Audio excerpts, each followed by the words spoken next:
यस्तो देखिरहेछ। अनि यो नीलगिरी खोला भइहाल्यो। नीलगिरी खोला अनि हिजो हामी बसेको चाहिँ यो टेन्टको हालत यस्तो छ, पकाइ यस्तो छ, पुरा डिप्चीमा पकाएर यही छ अझै। ए सबै आइस भनेर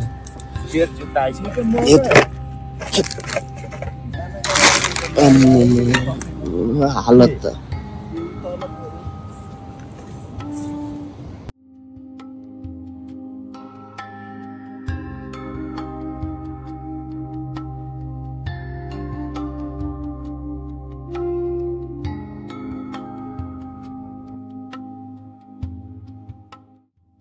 नेपालको उत्तरतिर जहाँ हावा अलि पातलो हुन्छ, जहाँ आकाश अझ निलो देखिन्छ र जहाँ हिमालले आफै बोल्छ, त्यही सुरु हुन्छ हाम्रो यात्रा north एभिसी Annapurna base camp.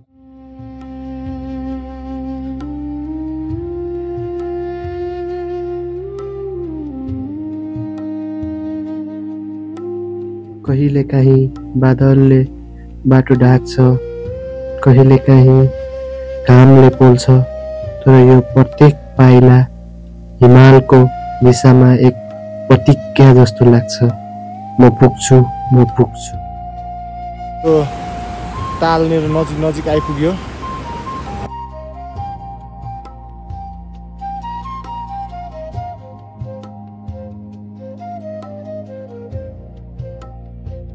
Finally हामी चाहिँ हैन आइयो बेस क्याम्पको यो अन्नपूर्ण बेस क्याम्पको तल्लो साइड यो कागभुसुन्डी डाँडा अनि त्यसपछि यो चाहिँ तालमा आइयो। बाटो नि राम्रै छ बाटो एकदम स्पेसल। मलाई चाहिँ स्पेसल लाग्यो। थोरै दुई ठाउँमा मात्र हल्का अप्ठ्यारो भन्न मिल्दैन उकालो, तर दामी। यो तालको नाम चाहिँ ठ्याक्कै मलाई अहिले थाहा भएन, मैले उनी हेरेँ होइन, तर भ्यू चाहिँ अति नै राम्रो। लाको थकान जति सबै चर्लाकचुर्लुक्कै भयो, सक्यो होइन। अब भन्नुको मतलब अब चाहिँ हामी हाम्रो साथीहरू नि त्यहाँ एउटा भुसुडीमा गइसक्यो अघि नै।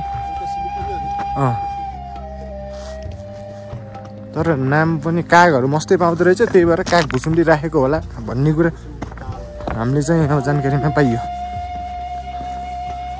अब यो चाहिँ अति नै मेहनत दुःखका साथ यस्तो ठाउँमा चाहिँ यो भवन यति राम्रो सुन्दर भवन बनाउनु भनेको नि एकदमै यो मान्नुपर्ने अवस्था हो। मैले यसको नाम के अरे, यो उसको नाम, यो तालको नाम पाँच कुण्ड ताल। पाँचवटा ताल मिलेर बनेको अरे। पाँच कुण्ड ताल।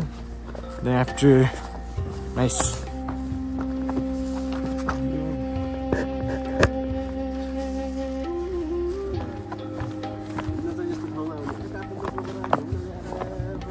तर दुःख अनुसारको ठाउँ पनि छ, नभएको होइन। अझ बेस क्याम्प यहाँदेखि अझ माथि हो रे, कता हो बेस क्याम्प चाहिँ? हो माथि त्यो सायदै मलाई लागिरहेको छ त्यो डाँडाको वरिपरि हुनुपर्छ बेस क्याम्प। त्यहाँ चाहिँ पुग्ने एबिसी।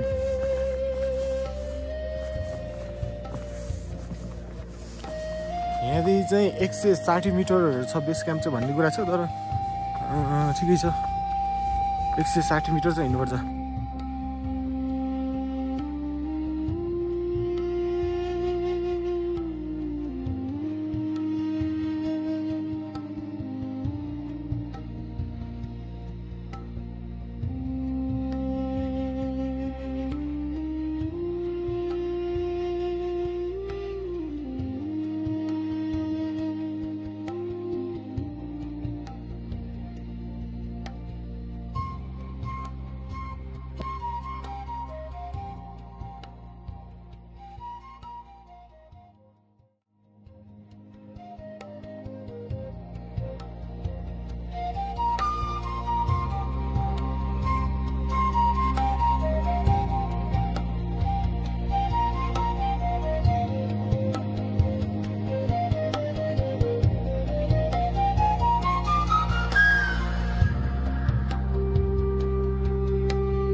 हामी चाहिँ अहिले नर्थ एबिसी बेस क्याम्प जाँदै लागिरहेछौँ।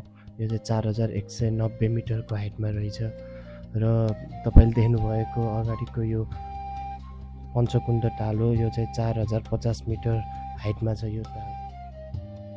बाटो कहिले साँघुरो कहिले पत्थरिलो तर मन भने उत्साहित यो पञ्चकुण्ड ताल देखेपछि। बिस्तारै हामी चाहिँ अहिले नर्थ एबिसीको बेस क्याम्प चाहिँ पुग्न लागिसकेका छौँ होइन। यो चाहिँ नर्थ एबिसी बेस क्याम्प जाने बाटो तपाईँहरूले देख्न सक्नुहुन्छ। यहाँ चाहिँ होइन बाटो यस्तो छ।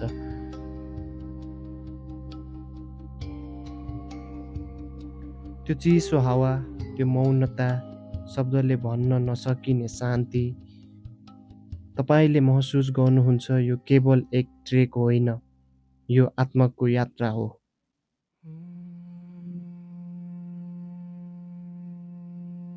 सूर्य उदाउँछ र अन्नपूर्णको टुप्पो सुनौलो बन्छ। त्यो सुनौलोपन केवल हिमालमा होइन, यो हाम्रो मुटुमा पक्लिन्छ। यो हो नर्थ नेपालको कथा, साहस, प्राकृतिक र आत्मखोजको। यदि तपाईँले अझै नर्थ एबिसीको हावा सुन्नुभएको छैन भने सायद अब समय आएको छ। तपाईँको पनि हिमालसँग भेट हुनेछ।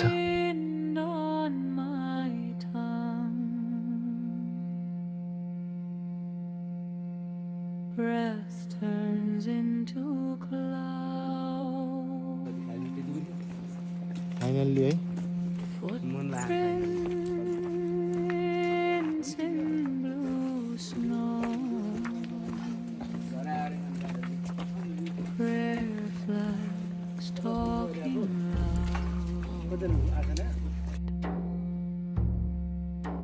त्यहाँनिर पुगेपछि ल चाहिँ अब बेस क्याम्प चाहिँ हामी नर्थ अन्नपूर्ण बेस क्याम्प चाहिँ यसरी आइयो। साउथमा छ नि, साउथमा त छ।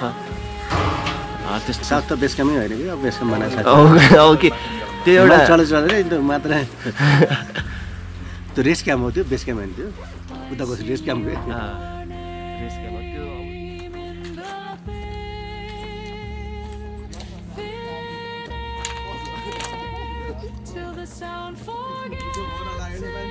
त्यो बम्बई होला नि यो।